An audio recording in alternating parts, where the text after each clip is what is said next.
अब हम तस्करा करेंगे रुकन नंबर 4 का, खुदा के पैगंबरों के बारे में। सबसे पहले जिक्र करेंगे इस्लाम में पैगंबरों के बारे में। अल्लाह ताला फरमाते हैं सूरह फातिर में, सूरा नंबर 35 आयत नंबर 24 में, व इम मिन उम्मतिन इल्ला खला फिहा नज़ीर, नहीं है कोई कौम या उम्मत जहां हमने हिदायत देने वाला नहीं भेजा, कोई पैगंबर नहीं भेजा। अल्लाह ताला फरमाते सूरह रौद में, सूरा नंबर 13 आयत नंबर 7 में, वलिकुल्लि कौमिन हाद, हर कौम में हमने हिदायत देने वाला भेजा। लेकिन जितने भी हिदायत देने वाले आए, आखिरी पैगंबर मोहम्मद सल्लल्लाहु अलैहि वसल्लम के पहले, वो सिर्फ अपनी कौम, अपनी उम्मत, अपनी ग्रोह के लिए आए, और जो पैगाम वो लेके आए सिर्फ महदूद था एक वक्त के लिए। लेकिन क्योंकि मोहम्मद सल्लल्लाहु अलैहि वसल्लम आखिरी पैगंबर थे, जिसका जिक्र है कुरान मजीद में सूरह अहज़ाब सूरा नंबर 33 आयत नंबर 40 में, क्योंकि वो आखिरी पैगंबर थे, आखिरी रसूल थे, आखिरी नबी थे, वो सिर्फ मुसलमानों या सिर्फ अरबों के लिए नहीं भेजे गए थे। अल्लाह ताला फरमाते सूरह अंबिया में सूरा नंबर 21 आयत नंबर 107 में, वमा अरसलनाका इल्ला रहमतल लिल आलमीन, हमने उनको भेजा मोहम्मद सल्लल्लाहु अलैहि वसल्लम को रहमत बना के सारे आलमों के लिए, सारे इंसानियत के लिए, सारे जहां के लिए। अल्लाह ताला दोहराते हैं सूरह सबा में सूरा नंबर 34 आयत नंबर 28 में, वमा अरसलनाका इल्ला काफ़तल लिन्नास बशीरा व नज़ीरा, हमने भेजा मोहम्मद सल्लल्लाहु अलैहि वसल्लम को एक आलमी पैगंबर बना के। लेकिन अक्सर इंसानियत अब तक नहीं जानती, क्योंकि मोहम्मद सल्लल्लाहु अलैहि वसल्लम आखिरी पैगंबर थे, वो सिर्फ अरबों या मुसलमानों के लिए नहीं भेजे गए थे, सारे इंसानियत के लिए भेजे गए थे। अब हम जिक्र करेंगे हिंदू धर्म में पैगंबरों के बारे में। पैगंबरों के बारे में मुख्तलिफ राय है। सबसे आम राय है हिंदुओं के बीच अवतार की। अवतार एक संस्कृत लफ्ज़ है जिसके माने अव कमिंग, त्र मतलब डाउन, नीचे आना। अवतार के माने नीचे आना। और जब हम ऑक्सफोर्ड डिक्शनरी पढ़ते हैं, इसमें लिखा हुआ है अवतार के मानी, ऑक्सफोर्ड डिक्शनरी सेज कि avatar according to Hindu mythology is a revered soul or a deity coming in bodily form on this earth।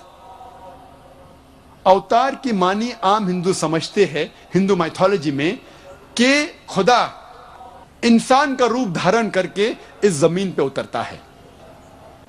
और ये राय वो लेते हैं भगवत गीता से, पाठ नंबर 4 श्लोक नंबर 7 और 8 में, जिसमें कहा गया है, यदा यदा ही धर्मस्य ग्लानिर्भवति भारत, जब जब नेकी घटेंगी ओ भारता और बुराई बढ़ेंगी, मैं आऊंगा अच्छाई की हिफाजत करने के लिए और बुराई को नष्ट करने के लिए, नेकी को एस्टैब्लिश करने के लिए। संभवामि युगे युगे, हर युग में मैं आऊंगा। इस भगवत गीता के श्लोक की वजह से यह अवतार का तस्वुर है। इसका तस्करा भागवत पुराना में भी है, खंड 9 अध्याय 24 श्लोका 56 में, जिसमें लिखा है, जब भी नेकी घटेंगी और बुराई बढ़ेंगी, मैं आऊंगा अच्छाई की हिफाजत करने के लिए और बुराई को बर्बाद करने के लिए, नेकी को एस्टैब्लिश करने के लिए, नेकी की हिफाजत करने के लिए। इस 2 श्लोका के जरिए आम हिंदू में यह तस्वुर है अवतार का।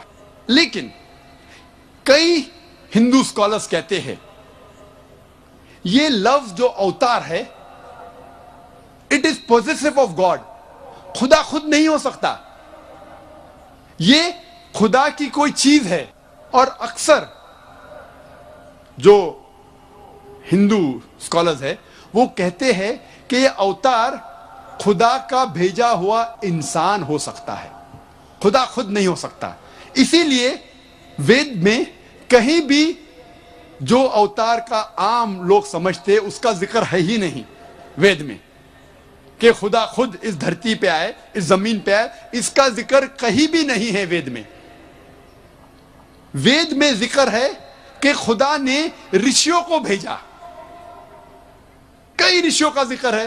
तो अगर हम वेद को भगवत गीता और भागवत पुराना से मिलाना चाहते हैं और इस श्लोका को समझना चाहते हैं, उससे यह जाहिर होता है कि जब भी नेकी घटती है और बुराई बढ़ती है तो भगवान एक ऋषि को भेजते हैं, एक आदमी को भेजते हैं बुराई को नष्ट करने के लिए और अच्छाई की हिफाजत करने के लिए।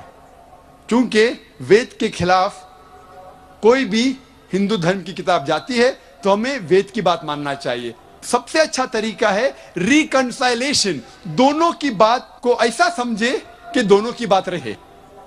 और हिंदू धर्म में कई ऋषियों का जिक्र है, कई पैगंबरों का जिक्र है। आम हिंदू में यह तस्वुर है अवतार का, लेकिन कई हिंदू स्कॉलर्स कहते हैं यह लफ्ज जो अवतार है it is positive of God, खुदा खुद नहीं हो सकता, ये खुदा की कोई चीज है। और अक्सर जो हिंदू स्कॉलर्स है वो कहते हैं कि यह अवतार खुदा का भेजा हुआ इंसान हो सकता है, खुदा खुद नहीं हो सकता। इसीलिए वेद में कहीं भी जो अवतार का आम लोग समझते उसका जिक्र है ही नहीं वेद में, कि खुदा खुद इस धरती पे आए, इस जमीन पे आए, इसका जिक्र कहीं भी नहीं है वेद में। वेद में जिक्र है कि खुदा ने ऋषियों को भेजा, कई ऋषियों का जिक्र है।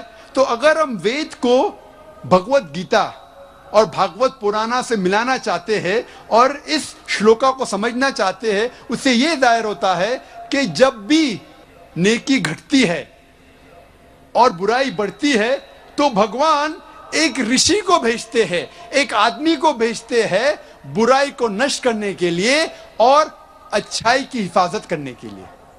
क्योंकि वेद के खिलाफ कोई भी हिंदू धर्म की किताब जाती है तो हमें वेद की बात मानना चाहिए। सबसे अच्छा तरीका है रिकंसाइलेशन, दोनों की बात को ऐसा समझे कि दोनों की बात रहे।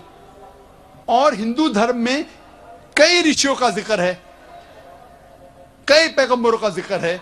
और हिंदू धर्म की किताबों में आखिरी पैगंबर, आखिरी रसूल, आखिरी नबी मोहम्मद सल्लल्लाहु अलैहि वसल्लम का भी जिक्र है कई जगह पर। जब हम पढ़ते हैं भविष्य पुराना पर्व 3 खंड 3 अध्याय 3 श्लोका 5 से 8 तक, इसमें लिखा हुआ है एक मलेच्चा आएगा जिसका नाम है मोहम्मद, वो अपने साथियों के साथ आएगा मरुस्थल से, और राजा भोज इज्जत से उसका इस्तकबाल करेंगे और पंचगर्भ में उसको नहलाएंगे और कहेंगे तू है रहमत वाला इस दुनिया का। और एक फौज इकट्ठा की है शैतान से झगड़ने के लिए और तेरी हिफाजत भगवान करेंगे। ये भविष्यवाणी कि जब तहकीक करते हैं पता लगता है इसमें कहा गया है एक मलेच्चा आएगा। मलेच्चा के माने परदेसी, फॉरेनर। मोहम्मद सल्लल्लाहु अलैहि वसल्लम परदेसी है, हिंदुस्तानी नहीं है। उसका नाम है मोहम्मद सल्लल्लाहु अलैहि वसल्लम। वो आएगा अपने साथियों के साथ। हम जानते हैं मोहम्मद सल्लल्लाहु अलैहि वसल्लम के कई सहाबा थे। वो आएगा मरुस्थल से। मरुस्थल संस्कृत में कहते हैं डेजर्ट को, रेगिस्तान को, और मोहम्मद सल्लल्लाहु अलैहि वसल्लम रेगिस्तान से आए थे। और राजा भोज उसका इस्तेमाल करते हैं, इज्जत देते हैं और कहते हैं कि एक फौज इकट्ठा की इस ऋषि ने बुराई को रोकने के लिए। मोहम्मद सल्लल्लाहु अलैहि वसल्लम की भविष्यवाणी भविष्य पुराना पर्व 3 खंड 3 अध्याय 3 श्लोका 10 से 27 में भी है। इसमें लिखा हुआ है कि मलेशिया अरब जमीन को खराब कर चुका है।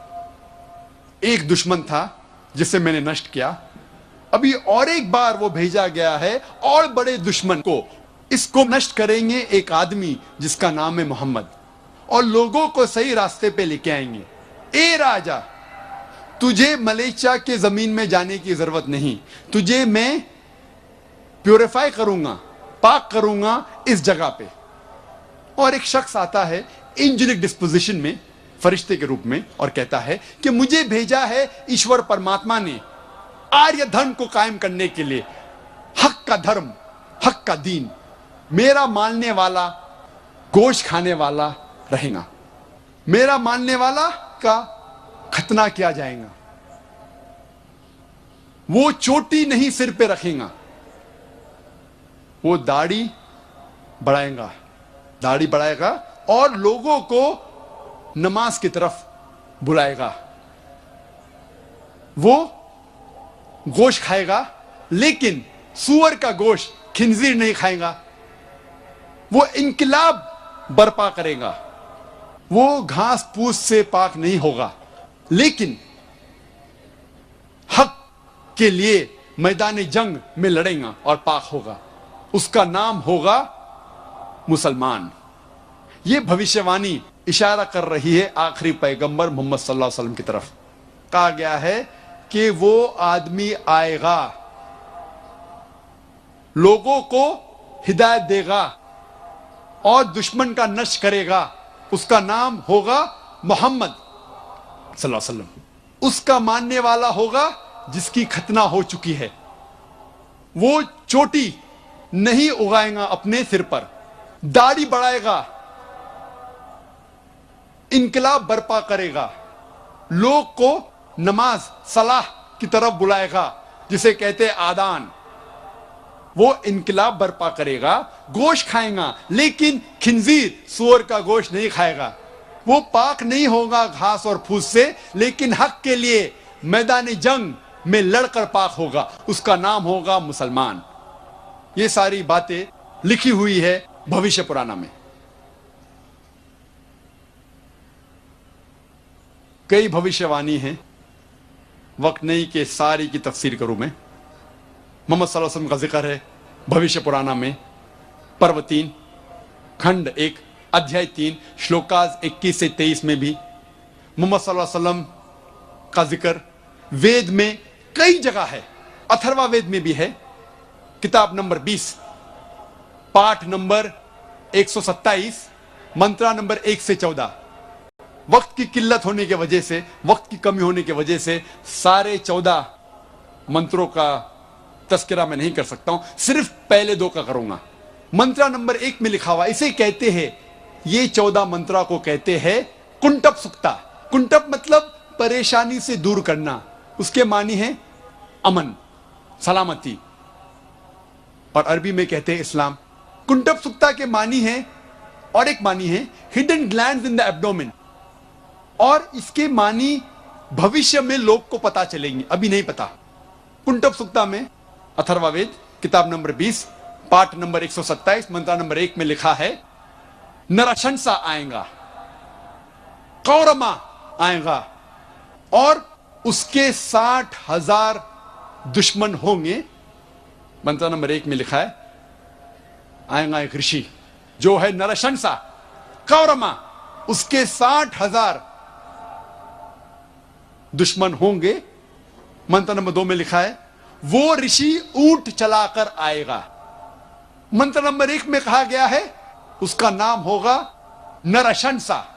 नरशंसा संस्कृत लफ्ज है जिसके मानिए नर, नर मानिए आदमी, शंसा मतलब प्रशंसा, तारीफ करना, वो आदमी जो तारीफ के लायक है। और अगर हम अरबी में तर्जुमा करते हैं, हम कहेंगे मोहम्मद सल्लल्लाहु अलैहि वसल्लम, और मोहम्मद सल्लल्लाहु अलैहि वसल्लम नाम था आखिरी पैगंबर का। उसका तर्जुमा हिंदी में करते हैं तो हो जाता है तारीफ के लायक, वो आदमी जो तारीफ के लायक है। मंत्र नंबर 1 में आगे लिखा है, वो है कौरमा। कौरमा के मानी अमन का शहजादा, सलामती का शहजादा, और मोहम्मद सल्लल्लाहु अलैहि वसल्लम सलामती अमन के शहजादे थे। कौरमा के और एक मानी है जो आदमी हिजरत करता है। हम जानते हैं कि मोहम्मद सल्लल्लाहु अलैहि वसल्लम ने हिजरत की थी। और मंत्रा 1 में भी लिखा है कि उसके 60,000, तकरीबन 60,000 दुश्मन होंगे। और हम जानते हैं, तारीख कहती है कि मोहम्मद सल्लल्लाहु अलैहि वसल्लम के दुश्मन तकरीबन 60,000 थे, जो मक्का की आबादी थी जो मोहम्मद सल्लल्लाहु अलैहि वसल्लम के खिलाफ थे। शुरू में मंत्र नंबर 2 में लिखा है, वो ऋषि ऊंट चला के आएगा। कोई भी ब्राह्मण कभी भी ऊंट नहीं चलाएगा। क्यों? मनुस्मृति पाठ नंबर 11 श्लोक नंबर 202 में लिखा है, ब्राह्मण कभी भी ऊंट नहीं चलाना चाहिए। तो ये ऋषि ब्राह्मण नहीं हो सकता। तो ये भविष्यवाणी इशारा कर रही है मोहम्मद सल्लल्लाहु अलैहि वसल्लम की तरफ। मोहम्मद सल्लल्लाहु अलैहि वसल्लम का जिक्र कई जगह वेद में, अथर्ववेद में, अथर्ववेद किताब नंबर 20 पाठ नंबर 21 मंत्र नंबर 6 में है। मोहम्मद सल्लल्लाहु अलैहि वसल्लम का जिक्र भविष्यवाणी अथर्ववेद किताब नंबर 20 पाठ नंबर 21 मंत्र नंबर 7 में भी है। मोहम्मद सल्लल्लाहु अलैहि वसल्लम का जिक्र ऋग्वेद किताब नंबर 1 पाठ नंबर 53 मंत्र नंबर 9 में भी है। कई जगह है। मोहम्मद सल्लल्लाहु अलैहि वसल्लम का जिक्र सामवेद में भी है। सामवेद अग्नि मंत्र नंबर 64, इसमें लिखा है कि ये ऋषि अपने मां का दूध नहीं पिएगा। हम जानते हैं मोहम्मद सल्लल्लाहु अलैहि वसल्लम अपने मां का दूध उन्होंने नहीं पिया, बीवी हलीमा का पिया। मोहम्मद सल्लल्लाहु अलैहि वसल्लम का जिक्र अहमद जैसे, अहमद मानी जो आदमी तारीफ करता है अल्लाह की, भगवान की, खुदा की, उसे कहते हैं अहमद। और अहमद मोहम्मद सल्लल्लाहु अलैहि वसल्लम का दूसरा नाम था। हिंदू धर्म की किताबों में मोहम्मद सल्लल्लाहु अलैहि वसल्लम की भविष्यवाणी अहमद नाम से कई जगह में है। सामवेद उत्तरचिक मंत्रा नंबर 1500, सामवेद इंद्रा भाग नंबर 2 मंत्रा नंबर 152, यजुर्वेद पाठ नंबर 31 मंत्रा नंबर 18 में जिक्र आता है मोहम्मद सल्लल्लाहु अलैहि वसल्लम का अहमद जैसे। ऋग्वेद किताब नंबर 8 पाठ नंबर 6 मंत्रा नंबर 10 में आता है। अथर्ववेद किताब नंबर 8 पाठ नंबर 5 मंत्र नंबर 16 में। अथर्ववेद किताब नंबर 20 पाठ नंबर 126 मंत्र नंबर 14 में। कई जगह पे मोहम्मद सल्लल्लाहु अलैहि वसल्लम की भविष्यवाणी है अहमद नाम से। मोहम्मद सल्लल्लाहु अलैहि वसल्लम की भविष्यवाणी हिंदू धर्म की किताबों में नरशंसा जैसे कई जगह है। जैसे मैंने कहा था, नरशंसा की मानी है नर, जिसका मतलब है आदमी। शंसा मतलब प्रशंसा के लायक, तारीफ के लायक। नरशंसा मतलब वो आदमी जो तारीफ के लायक। और मोहम्मद की मानी भी है वो आदमी जो तारीफ के लायक। तो मोहम्मद सल्लल्लाहु अलैहि वसल्लम की भविष्यवाणी, उनका नाम मोहम्मद सल्लल्लाहु अलैहि वसल्लम जैसे हिंदू धर्म की किताबों में कई जगह लिखा है।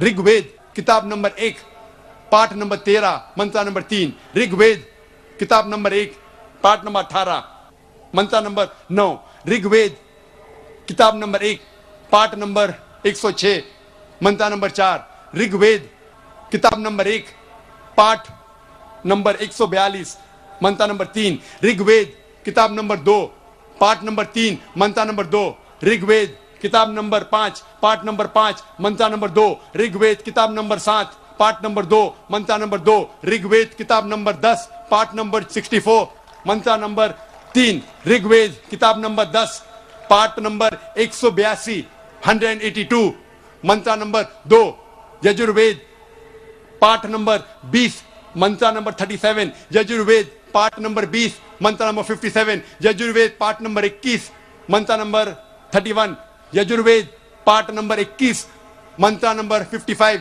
यजुर्वेद पाठ नंबर 28 मंत्र नंबर 2, यजुर्वेद पाठ नंबर 28 मंत्र नंबर 19, यजुर्वेद पाठ नंबर 28 मंत्र नंबर 42।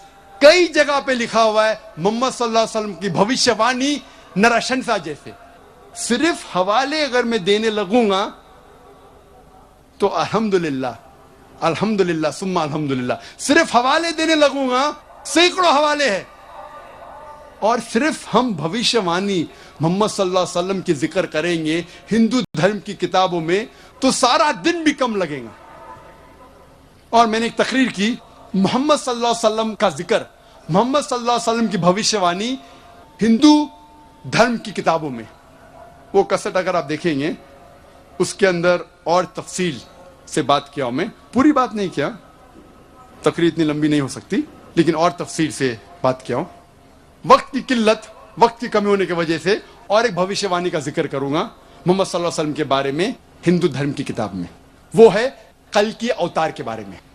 कल की अवतार का जिक्र है भागवत पुराना में, खंड 12 अध्याय 2 श्लोका 18 से 20 तक के, जिसमें लिखा हुआ है वो विष्णु याश के घर में पैदा होगा जो एक नेक ब्राह्मण है, संभाला गांव का सरदार, और उसका नाम होगा कल्कि। उसको 8 गुण दिए जाएंगे। उसको दिया जाएगा एक सफेद घोड़ा, और उसके हाथ में होगा, सीधे हाथ में एक तलवार, और वो लोगों को सच्चाई दिखाएगा, अंधकार से लेके आएगा रोशनी तक। आगे लिखा हुआ है भगवत पुराना में खंड 1 अध्याय 3 श्लोका 25 में, कल युग में जब राजा चोर जैसा बर्ताव करेंगे उस वक्त विष्णु याश के घर में कल्कि पैदा होगा।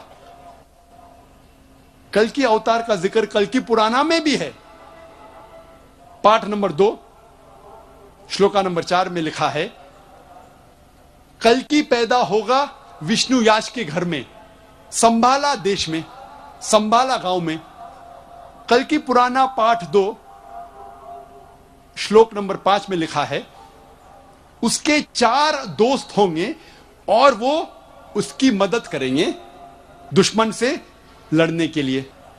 कल की पुराना पाठ नंबर 2 श्लोक नंबर 7 में जिक्र आता है जंग के मैदान में देवता उनकी मदद करेंगे। कल की पुराना पाठ 2 श्लोक नंबर 11 में लिखा है यह पैदा होगा विष्णु याश के घर में सुमति की पेट में। कल की पुराना पाठ नंबर 2 श्लोक नंबर 15 में लिखा है यह कल की अवतार पैदा होगा 12वीं तारीख माधव महीने की। वक्त की कमी होने की वजह से मैं जितना जिक्र है भविष्यवाणी मोहम्मद सल्लल्लाहु अलैहि वसल्लम के बारे में, कल के अवतार के बारे में, मैं मुख्तसर से कहूंगा। नंबर 1, इस कल की अवतार के पिता का नाम होगा विष्णु याश। विष्णु याश के मानी है खुदा का बंदा, और मोहम्मद सल्लल्लाहु अलैहि वसल्लम के वालिद के पिता का नाम था अब्दुल्ला, जिसके मानी है अल्लाह का बंदा, खुदा का बंदा। इसमें लिखा है कल की अवतार के मां का नाम होगा सुमति। सुमति मानी अमन। मोहम्मद सल्लल्लाहु अलैहि वसल्लम के मां का नाम था आमिना, जिसके मानी है अमन, जिसके मानी है सलामती। ये कल की अवतार पैदा होगा संभाला गांव में। संभाला के मानी अमन की जगह, और मोहम्मद सल्लल्लाहु अलैहि वसल्लम पैदा हुए मक्का में, जिसे कहा जाता था दारुल अमन। इस भविष्यवाणी में लिखा है वो पैदा होगा संभाला गांव के सरदार के घर में। हम जानते हैं मोहम्मद सल्लल्लाहु अलैहि वसल्लम पैदा हुए कुरैश के खानदान में, जो चीफ थे। इस भविष्यवाणी में लिखा है कल की अवतार पैदा होगा 12वीं तारीख माधव के महीने में। हम जानते हैं मोहम्मद सल्लल्लाहु अलैहि वसल्लम की पैदाइश की तारीख है 12वीं रब्बी अव्वल। इस भविष्यवाणी में लिखा है कल की अवतार अंतिम ऋषि होंगे। हम जानते हैं मोहम्मद सल्लल्लाहु अलैहि वसल्लम आखिरी पैगंबर थे, और अल्लाह ताला फरमाते कुरान मजीद में सूरह अहज़ाब में सूरह नंबर 33 आयत नंबर 40 में मा काना मुहम्मदुन अबा आदम मिन रिजालिकुम वलाकिन रसूलुल्लाह व खातिमुन नबीन व काना अल्लाहु बिकुल्लि शैइन अलीमा। मोहम्मद सल्लल्लाहु अलैहि वसल्लम आप मर्दों में से किसी के पिता नहीं हैं, लेकिन वो अल्लाह के रसूल है, खातिमुन नबीन है, आखिरी नबी है, और अल्लाह सारा इल्म रखता है। इस भविष्यवाणी में लिखा है ये कल की अवतार को सबसे पहली वही एक गार में होंगी, इन अ केव, और फिर वो नॉर्थ वर्ड जाएगा। नॉर्थ कहते शिमाल, वो कल की शिमाल की तरफ जाएगा और फिर से लौट जाएगा। हम जानते हैं मोहम्मद सल्लल्लाहु अलैहि वसल्लम को पहली वही जबले नूर गारे हिरा में हुई, जब जिब्रील ने सलाम पहली वही लेके आते, और फिर मोहम्मद सल्लल्लाहु अलैहि वसल्लम ने हिजरत की मक्का से मदीना तक। मदीना मक्का के शिमाल में है और फिर से वापस आ गए मक्का। इस भविष्यवाणी में लिखा है कि इस कल के अवतार को 8 गुण दिए जाएंगे, स्पेशल क्वालिटीज। नंबर 1 विजडम, हिकमत। नंबर 2 सेल्फ कंट्रोल, जिसके मानिए परहेजगारी। तीसरा नंबर रिस्पेक्टेड लीनिएज, अच्छा खानदान। नंबर 4 रिवील नॉलेज, वही। नंबर 5 वैलर, ताकत। नंबर 6 मेजर्ड स्पीच, अच्छा बोलना। नंबर 7 अटमोस्ट ग्रेटफुलनेस, और नंबर 8 अटमोस्ट चैरिटी, खैरात करना। और ये सारे 8 गुण अल्हम्दुलिल्लाह मोहम्मद सल्लल्लाहु अलैहि वसल्लम में मौजूद है। आगे इस भविष्यवाणी कल के अवतार में लिखा है कि ये कल के अवतार रहमत बना के भेजा जाएगा सारे इंसानियत के लिए। और अल्लाह ताला फरमाते सूरह अल अंबिया में सूरह नंबर 21 आयत नंबर 107 में, वमा अरसलनाका इल्ला रहमतल लिल आलमीन, हमने मोहम्मद सल्लल्लाहु अलैहि वसल्लम को भेजा है रहमत बना के सारे आलमों के लिए, सारे इंसानियत के लिए, सारे जहां के लिए। इस भविष्यवाणी में लिखा है कि इस कल के अवतार को एक घोड़ा दिया जाएगा, सफेद घोड़ा। और हम जानते हैं मोहम्मद सल्लल्लाहु अलैहि वसल्लम को बरक दिया गया था, बुर्क, जिसके जरिए वो मिराज किए अल्हम्दुलिल्लाह।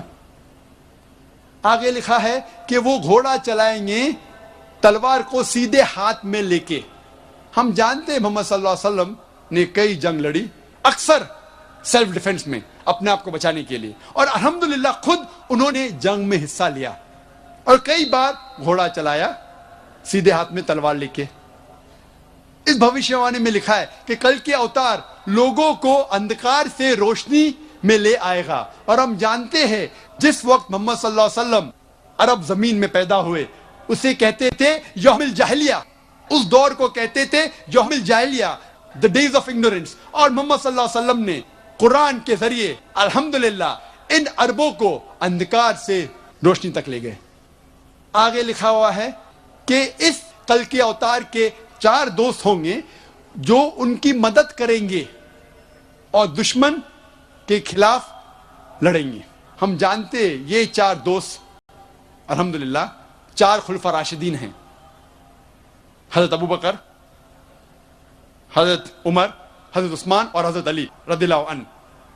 और आखिरी पॉइंट कि जंग के मैदान में देवता उनकी मदद करेंगे। हम जानते हैं मोहम्मद सल्लल्लाहु अलैहि वसल्लम की मदद फरिश्तों ने की जंग के मैदान में, जिसका जिक्र है सूरह आल इमरान सूरह नंबर 3 आयत नंबर 123 से 125 तक, और सूरह अनफाल सूरह नंबर 8 आयत नंबर 8 और 9 में। यह था मुख्तसरन से कल के अवतार का जिक्र और मोहम्मद सल्लल्लाहु अलैहि वसल्लम की भविष्यवाणी हिंदू धर्म की किताबों में।